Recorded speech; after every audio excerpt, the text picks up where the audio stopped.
Andito tayo sa San Gabriel. Papunta sana kami sa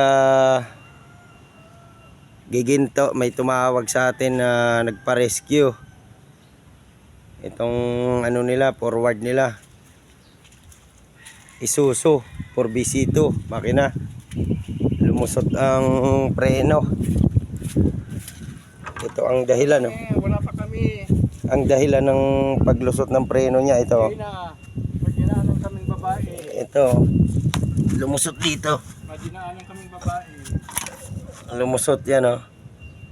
Flexible hose sa rear brake. Lumusot. Tumawag sa atin to kanina. I-rescue natin. Ito. Tapos i-adjust natin ang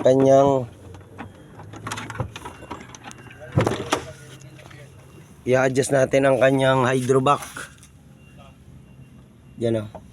Kasi nga lubog daw ang preno, kakapalit lang ng hydrovac, malamang hindi umaabot ang adjustment nito. Yan, dito muna tayo. Lusot ang preno.